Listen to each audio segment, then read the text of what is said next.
दोस्तों, हम सभी अपने जीवन में कुछ ना कुछ दान करते हैं। कभी भोजन, कभी वस्त्र तो कभी धन। लेकिन क्या आपको पता है कि सबसे अच्छा और उत्तम दान कौन सा है? कौन सा दान हमें सबसे बड़ा पुण्य दिला सकता है? आज मैं आपको एक ऐसी कहानी सुनाने जा रहा हूँ जो न केवल आपको प्रेरणा देगी बल्कि यह भी सिखाएगी कि सच्चा दान क्या होता है और इसका महत्व कितना बड़ा है। और यह कहानी बड़ी ही शिक्षाप्रद, महत्वपूर्ण और ज्ञानवर्धक कहानी है। तो चलिए दोस्तों, आज की बौद्ध कहानी को शुरू करते हैं। पर वीडियो में आगे बढ़ने से पहले यदि आप भी बाबा जी के सच्चे भक्त हैं तो इस वीडियो को लाइक करके कमेंट बॉक्स में राधा स्वामी लिख देना। और दोस्तों, यदि आपने अभी तक हमारे सद्गुरु मार्ग को सब्सक्राइब नहीं किया है तो चैनल को भी सब्सक्राइब कर लेना ताकि आने वाली वीडियो सबसे पहले आपको मिल पाए। तो चलिए आज की प्रेरणादायक बौद्ध कहानी को शुरू करते हैं। प्राचीन समय की बात है। रामपुर नाम के एक बड़े से नगर में रूपेश नाम का एक युवक रहता था जो लकड़ी काटकर अपना जीवन यापन करता था।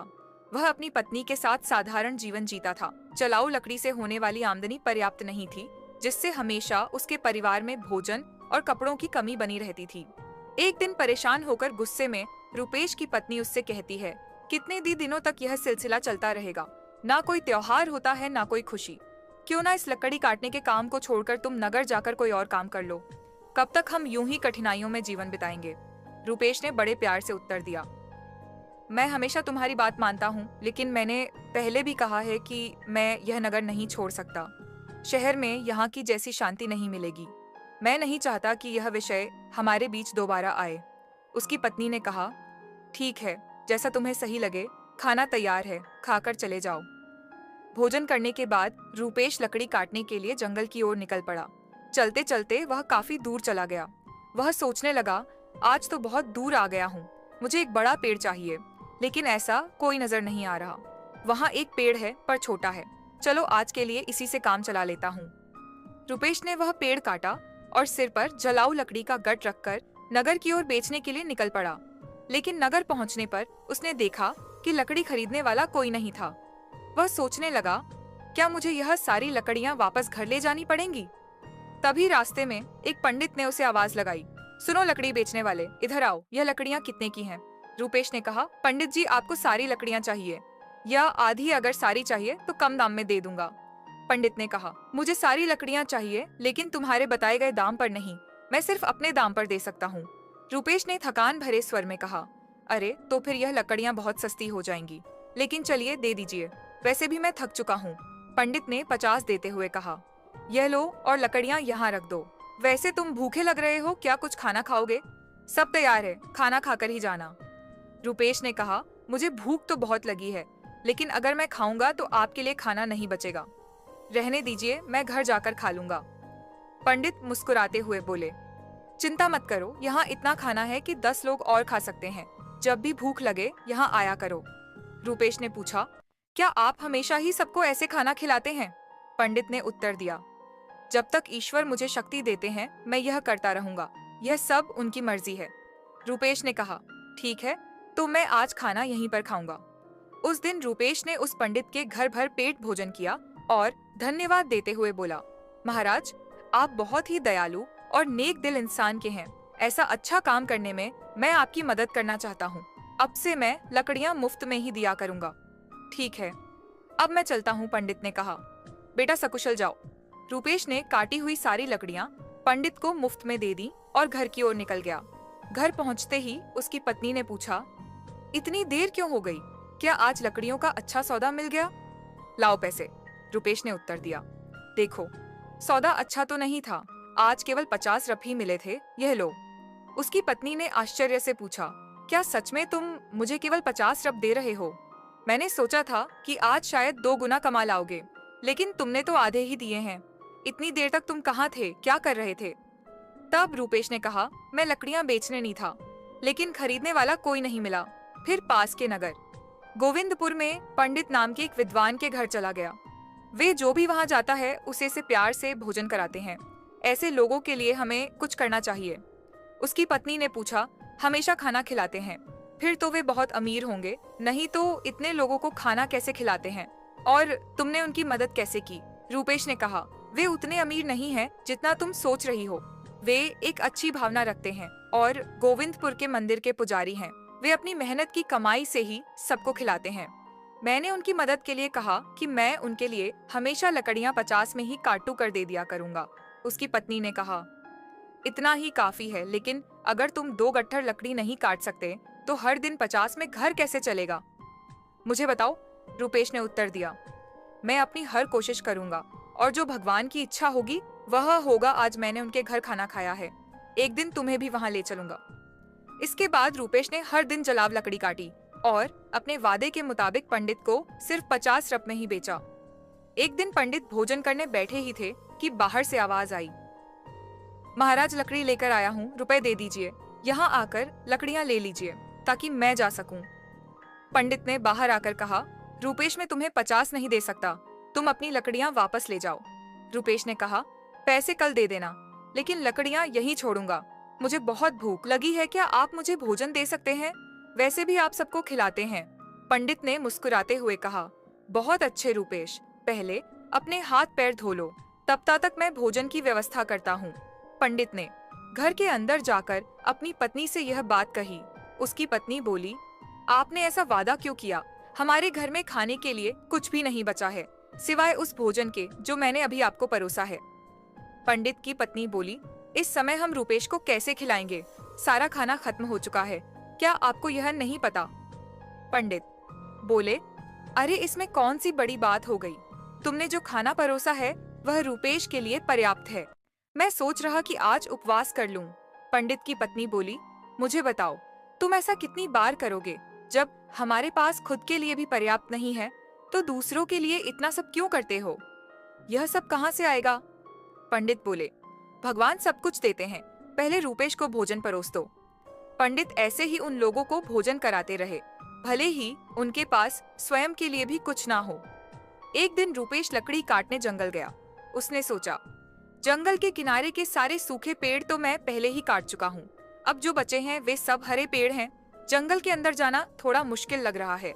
मैं इससे पहले कभी इतना अंदर नहीं गया, यहाँ जंगली जानवर भी हो सकते हैं, अगर मुझे कुछ हो गया तो क्या होगा? यह सोचकर वह जंगल के भीतर डरते डरते चला गया।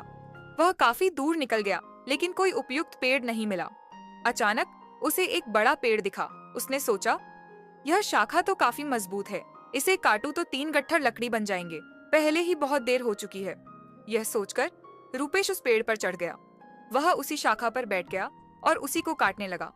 शाखा बहुत बड़ी थी, इसलिए कटने के बाद वह बगल के पेड़ और एक छोटे टीले के पास गिर गई। तभी अचानक वहां एक साधु प्रकट हुए और क्रोध में बोले, मेरी तपस्या किसने भंग की लगता है? यह तुम ही थे, मैं तुम्हें श्राप देता हूँ कि तुम कुत्ते बन जाओगे। रुपेश घबरा गया और बोला, महाराज मुझे माफ कर दीजिए, मुझे नहीं पता था कि आप यहाँ तपस्या कर रहे हैं। साधु बोले, मैं यहाँ 1 वर्षों से तप तपस्या कर रहा हूँ, तुमने मेरी तपस्या तोड़ी है, इसलिए यह श्राप दिया है। रुपेश ने विनती की, महाराज मैं रोज लकड़ियाँ काटने आता हूँ और उन्हें बेचकर अपनी आजीविका चलाता हूँ, मैंने जानबूझकर ऐसा नहीं किया, कृपया इस श्राप को वापस ले लीजिए।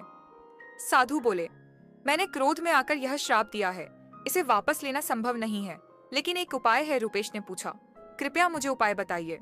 महाराज मैं इस श्राप से कैसे मुक्त हो सकता हूँ? साधु बोले, तुम ऐसे लोगों को ढूंढो जो सबसे अच्छा दान करते हो, उनके भोजन के बाद बचा हुआ एक भी दाना खा लोगे तो तुम्हारा श्राप समाप्त हो जाएगा।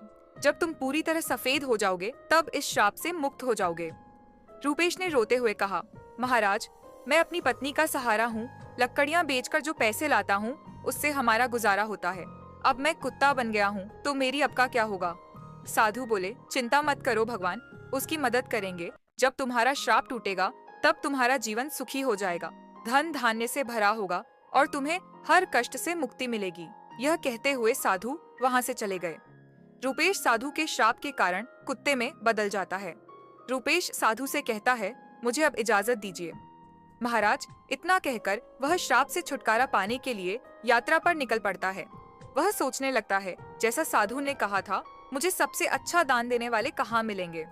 मेरी समझ में कुछ नहीं आ रहा। हाँ पंडित जी, वह बड़े ही उदार और नेक दिल व्यक्ति हैं, अब मैं सबसे पहले उन्हीं के पास जाता हूँ। रुपेश कुत्ते के रूप में पंडित के घर पहुँचता है। पंडित अपनी पत्नी से कहते हैं, चलो अच्छा हुआ, आज मैं बिना किसी बाधा के सभी मेहमानों को भोजन खिला पाया, सच में भगवान की कृपा है। पंडित के भोजन कर लेने के बाद उनकी पत्नी ने बचे हुए धन को बाहर फेंक दिया। रूपेश कुत्ते के रूप में वहां पहुंचा और पंडित के बचाए हुए भोजन को खा लिया। खाना खाते ही उसका आधा शरीर सफेद हो गया। रूपेश खुशी से कहता है, मुझे पता था कि पंडित जी बहुत ही दयालु व्यक्ति हैं। मुझे आधे श्राप से मुक्ति मिल गई, लेकिन पूरी तरह मुक्त होने के लिए मुझे किसी और को ढूंढना होगा। यह सोचते हुए रूपेश आगे बढ़ता है। वह कहता है, अगर मैं इस श्राप से मुक्त हो गया तो मैं सुख, समृद्धि और शांति के साथ जीवन जीऊंगा। भले ही मैं कितने भी साल लकड़ियां काटूं, इतना बड़ा कभी नहीं बन सकता। मुझे साधु महाराज को धन्यवाद देना चाहिए। इतना कहकर रूपेश दूसरे व्यक्ति की तलाश में निकल पड़ता है। एक दिन वह मदन नाम के एक युवक को हल जोतते हुए देखता है। रूपेश कुत्ते के रूप में उसके घर के सामने बैठ जाता है। तभी राजू नाम का एक व्यक्ति वहां से गाय लेकर जाता है। वह कहता है, मदन बहुत ही नेक इंसान है। वह सिर्फ मुझे ही नहीं, कई और लोगों को भी गाय दान कर रहा है। ऐसे व्यक्ति को आशीर्वाद मिलना चाहिए। रूपेश यह सुनकर सोचता है, वाह, आज मुझे श्राप से मुक्ति मिल जाएगी। मदन भी पंडित जी के जैसे ही दयालु होंगे। अब देखता हूँ वह कब भोजन करते हैं। रूपेश वहाँ बहुत देर तक इंतजार करता है। मदन ने जब भोजन किया और पत्तल को बाहर फेंक दिया तो रूपेश तुरंत उस पत्तल पर बचा हुआ खाना खा लेता है। लेकिन यह देखकर वह हैरान रह जाता है। वह कहता है, अरे, मेरे शरीर का रंग नहीं बदला। मदन ने तो गाय का दान भी किया था, फिर भी यह क्यों नहीं हुआ? मुझे कुछ समझ नहीं आ रहा। थोड़ी देर बाद रूपेश वापस पंडित जी के घर के बाहर आकर बैठ गया। वहाँ उसने दो युवकों को बातचीत करते हुए सुना। पहला युवक बोला, अरे सुनील, आज संतोष ने फिर गाय का दान दिया। दूसरा युवक बोला, हाँ, वह चाहे कितना भी बड़ा दानी दिखे, लेकिन हमेशा नगर के बाहर वालों को ही बुलाकर दान करता है। सच जानोगे तो हैरान रह जाओगे। उसकी सारी गाय 2 महीने से ज्यादा दूध नहीं देती। पहला युवक चौंक कर बोला, क्या अगर वह ऐसा करता है तो उसे अवश्य ही पाप लगेगा। हमारे सेठ की तरह कोई और नहीं कर सकता। वह एक महान दानी है। 1 हफ्ते से खाना बांट रहे हैं और कल आखिरी दिन अन्य दान के साथ वस्त्र दान भी करेंगे। सेठ जी खुद वहाँ सबके साथ 1 हफ्ते से खाना खा रहे हैं। कभी उनके जैसा परोपकारी देखा है कहीं? अरे, यह तो कुछ भी नहीं। उन्होंने हमारे नगर में अच्छी सड़कें बनवाई हैं, हर जगह कुएं और तालाब खुदवा दिए हैं। सच में उन्होंने हमारे लिए बहुत कुछ किया है। ऐसा धर्मात्मा मैंने कभी नहीं देखा। यह बातें सुनकर रूपेश बहुत खुश हुआ। उसके मन में विचार आया, चलो, अब तो तय है कि मुझे मेरे श्राप से मुक्ति मिल जाएगी। मुझे तुरंत सेठ जी के पास जाना चाहिए। वह राजमहल में नहीं बल्कि लोगों के साथ खाना खा रहे हैं। इस अवसर का लाभ उठाना चाहिए। अगले ही दिन रूपेश उस जगह पहुंच गया जहां सेठ जी भोजन करा रहे थे। वहां उसने सेठ को कपड़े बांटते हुए देखा। वह सोचने लगा, सेठ जी कितने महान हैं। वह भोजन देने के साथ साथ सभी को वस्त्र भी बांट रहे हैं। मैं जिन अच्छे लोगों को ढूंढ रहा था, निश्चय ही यह वही व्यक्ति है। मुझे उनके भोजन के बाद इंतजार करना होगा। सेठ जी के भोजन करने के बाद सैनिक उस पत्ते को बाहर फेंक देते हैं जिसमें सेठ ने खाना खाया था। यह देखकर रूपेश वहां गया और उस पत्ते में से बचा हुआ खाना खा लिया। लेकिन यह देखकर वह चौंक गया। उसने कहा, अरे, यह क्या? इतने महान दानी सेठ जी का भोजन करने के बाद भी मेरा रंग नहीं बदला। यह श्राप तो किसी दूसरी वजह से लग रहा है। मुझे तुरंत उस साधु के पास जाना चाहिए जिन्होंने मुझे यह श्राप दिया। रूपेश उस स्थान पर पहुंचता है जहां साधु मौजूद थे। वह साधु को प्रणाम करता है। साधु उसे निराश देखकर पूछते हैं, क्या हुआ रूपेश? ऐसा लगता है कि तुम्हें अभी तक केवल एक ही सही व्यक्ति मिला है। तुम्हारा केवल आधा रंग ही बदला है। क्या तुम्हें और कोई नहीं मिला? श्राप मिले हुए भी काफी समय हो गया, रूपेश कहता है। मुझे तो शक है। पंडित जी का खाना खाकर मैं आधा फे हो गया। इसके बाद मैंने उनसे भी बड़े दानी लोगों को देखा, लेकिन उनके खाने का कोई असर नहीं हुआ। साधु थोड़ी देर रुककर बोलते हैं, इसमें आश्चर्य की बात नहीं है। उनके कर्मों का वास्तविक स्वरूप जानना जरूरी है, रूपेश जवाब देता है। इसके अलावा हमारे नगर के सेठ बहुत धर्मी हैं। 1 हफ्ते तक सेठ ने सभी को भोजन कराया और वस्त्र भी बांटे। इतने धर्मप्राय व्यक्ति द्वारा खाया हुआ भोजन खाने के बाद भी मैं श्राप से मुक्त नहीं हो पाया। इसमें कुछ रहस्य जरूर है। रूपेश ने साधु से कहा, मुझे कुछ समझ नहीं आ रहा है महाराज, कृपया आप ही बताइए। साधु ने कहा, रूपेश, जिन जिन लोगों को तुमने देखा उनमें से किसी का दान सच्चा दान नहीं था। मदन ऐसी चीजें दान कर रहा था जिनकी उसे कोई जरूरत नहीं थी। अगर उसे उनकी जरूरत होती तो वह उन्हें कभी दान नहीं करता। और सेठ जो कुछ भी देता है उसे दान नहीं माना जा सकता, क्योंकि वह खुद नहीं कमाता।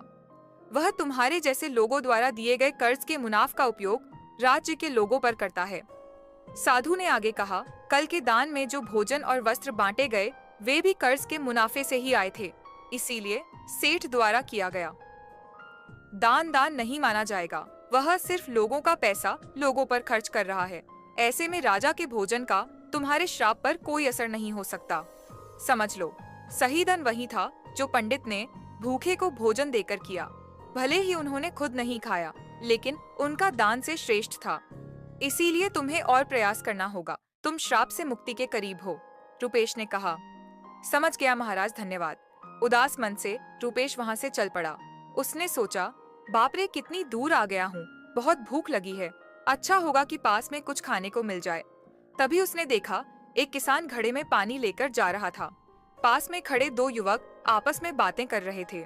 उस किसान को देख रहे हो, वह रोज इस धूप में इस पानी से भरे मटके से यह से गुजरने वालों को घड़े में से पानी पिलाता है। वह बूढ़ा आदमी 90 साल से अधिक का लगता है, पर फिर भी उसका काम काबिले तारीफ है। थोड़ी देर में किसान ने खाना निकाला और खाने लगा। भूखे रूपेश को देखकर किसान ने अपने भोजन में से कुछ लिया और उसे दे दिया। जैसे ही रूपेश ने वह भोजन खाया, उसका श्राप समाप्त हो गया और वह वापस इंसान बन गया। उसने किसान को धन्यवाद दिया और खुशी खुशी वापस लौट आया। उसने सोचा, सचमुच दान कभी छोटा या बड़ा नहीं होता। भूख मिटाने वाले पंडित और प्यास बुझाने वाले इस किसान जैसा होना ही सच्चा दान है। सबसे अच्छा दान वही है जो अपने स्वार्थ के बजाय दूसरों की मदद के लिए किया जाए। चलते चलते रूपेश अपनी पत्नी के पास नगर पहुंच गया और खुशी से रहने लगा। उधर पंडित ने इतना दान कर दिया था कि उनके पास खाने को भी कुछ नहीं रह गया था। जब उसकी पत्नी ने उससे कहा, पास के नगर में एक राजा रहते हैं जो पुण्य को खरीद लेते हैं। आप उनके पास जाकर अपना कुछ पुण्य बेचकर पैसे ले आइए ताकि हमारा काम चल सके। पंडित ने पहले तो मना कर दिया, लेकिन पत्नी के बार बार कहने पर वह जाने को तैयार हो गया। उसकी पत्नी ने उसके खाने के लिए 4 रोटियां बना दी। पंडित अपने घर से चल दिया। जब वह नगर के समीप पहुंचा तो उसने एक तालाब देखा। वहां स्नान आदि कर्मों से निवृत्त होकर वह रोटियां खाने के लिए बैठा ही था कि एक कुतिया उसके सामने आ गई। कुतिया ने जंगल में बच्चों को जन्म दिया था। 3 दिन से को कुतिया और उसके बच्चे भूखे थे। भारी बारिश के कारण वह बच्चों को छोड़कर कहीं जा भी नहीं सकती थी। पंडित ने कुतिया को भूखा देखा तो अपने भोजन में से एक रोटी उसे दे दी। कुतिया ने रोटी खा ली। फिर उसने दूसरी रोटी दी जिसे कुतिया ने खा लिया। इस तरह पंडित ने एक एक करके अपनी 4 रोटियां कुतिया को खिला दी। कुति तृप्त हो गई, लेकिन पंडित खुद भूखा रह गया और वहां से चल पड़ा। पंडित राजा के पास पहुंचा और कहा, मैं अपना पुण्य बेचना चाहता हूँ। राजा ने कहा, आप दोपहर के बाद आइए। राजा ने अपनी पत्नी से पूछा, एक विद्वान यहाँ आया है जो अपना पुण्य बेचना चाहता है। तुम्हारे अनुसार उसके पुण्य में से कौन सा पुण्य सबसे बड़ा है जिसे मैं खरीदूंगा? संगीत। लीजिए, जो आज उसने जंगल में एक बच्चों वाली कुतिया को रोटी खिलाकर कमाया है, वही पुण्यम अच्छा है। पत्नी की यह बात सुनकर राज पंडित के पास गया और बोला, आप कौन सा पुण्य मुझे देंगे? पंडित बोला, आप कौन सा पुण्य लेना चाहते हैं? राजा ने कहा, आज आपने जो यज्ञ किया हम उसी का पुण्य लेना चाहेंगे। पंडित ने कहा, मैंने आज कोई यज्ञ नहीं किया। मेरे पास इतना धन ही नहीं है कि यज्ञ कर सकूं। राजा ने उत्तर दिया, आपने आज तालाब किनारे एक भूखी कुतिया को 4 रोटियां खिलाई हैं। हम वही पुण्य खरीदना चाहते हैं। पंडित ने पूछा, उस समय तो वहाँ कोई नहीं था, आपको कैसे पता चला?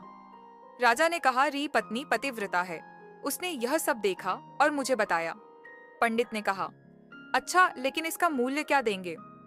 राजा ने कहा, आपकी रोटियों।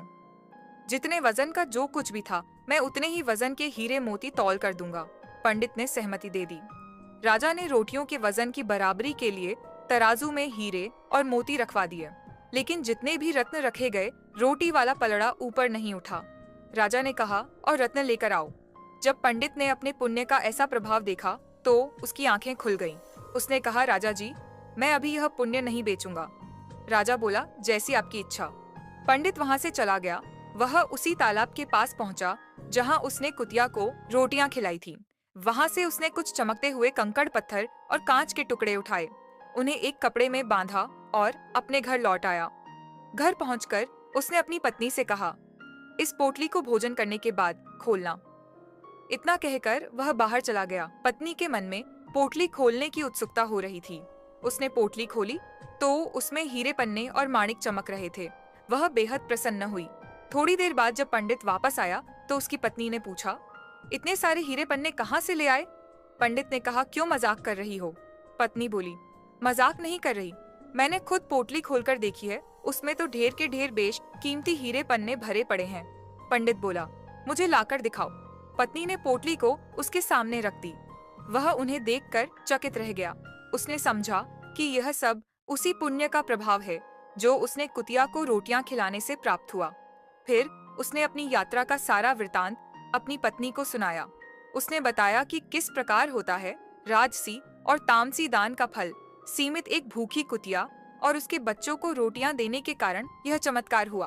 उसने यह भी कहा कि यह सब भगवान की कृपा और दया का ही परिणाम है। पंडित ने अपनी पत्नी से कहा, यह भगवान का संदेश है कि जरूरतमंद की मदद करना सबसे बड़ा पुण्य है। जो व्यक्ति दुखियों और अभावग्रस्त लोगों की सहायता करता है उसे ईश्वर अनंत गुणा फल प्रदान करते हैं। दोस्तों, आज के समय समाज में कई लोग दान सिर्फ अपने मान सम्मान और प्रतिष्ठा के लिए करते हैं। वे इसे एक सामाजिक दिखावे के रूप में अपनाते हैं। ऐसे दान से ना तो सच्चा पुण्य मिलता है और ना ही इसका समाज में कोई दीर्घकालिक प्रभाव होता है, और कभी-कभी यह व्यक्ति को गर्व और अहंकार की ओर ले जाता है। जैसे इस कहानी में पंडित ने अपनी भूख की परवाह किए बिना कुतिया और उसके बच्चों को 4 रोटी, उसने सोचा भी नहीं था कि उसका यह छोटा सा त्याग इतना बड़ा फल देगा। यह कथा यह भी बताती है कि जरूरतमंद की सहायता करने का असली अवसर वही होता है जब वह वास्तव में संकट में हो। आपदा के समय दिया गया थोड़ा सा सहयोग भी अनमोल हो सकता है। यह न केवल पीड़ित व्यक्ति के जीवन को बदलता है, बल्कि दाता के जीवन में भी सकारात्मक परिवर्तन लाता है। दान का उद्देश्य मानवता को प्रोत्साहित करना और समाज को जोड़ना है। जब कोई व्यक्ति त्याग की भावना से प्रेरित होकर दान करता है तो वह अपनी आत्मा को शुद्ध करता है। यह त्याग मनुष्य को अहंकार से मुक्त करता है और उसे ईश्वर के समीप ले जाता है। इस कहानी में पंडित का अनुभव यह सिखाता है कि भगवान की कृपा से छोटे छोटे कार्य भी महान फल दे सकते हैं। कंकड़ पत्थर भी भगवान की कृपा से हीरे और माणिक बन सकते हैं। यही संदेश है कि सच्चा पुण्य त्याग और निस्वार्थ सेवा में है। हर मनुष्य को यह प्रयास करना चाहिए कि वह अपनी क्षमता के अनुसार जरूरतमंदों की मदद करें। अनाथ, विकलांग, विधवा, भूखे और प्यासे लोगों की सेवा करना ही सच्चा धर्म है। इसी से समाज में शांति और समृद्धि आती है। दोस्तों, अपने इस कहानी से क्या सीखा कमेंट करके अवश्य बताएं। अगर कहानी अच्छी लगी हो तो लाइक शेयर करके चैनल को सब्सक्राइब जरूर करें। मिलते हैं अगली वीडियो में एक और कहानी के साथ। धन्यवाद।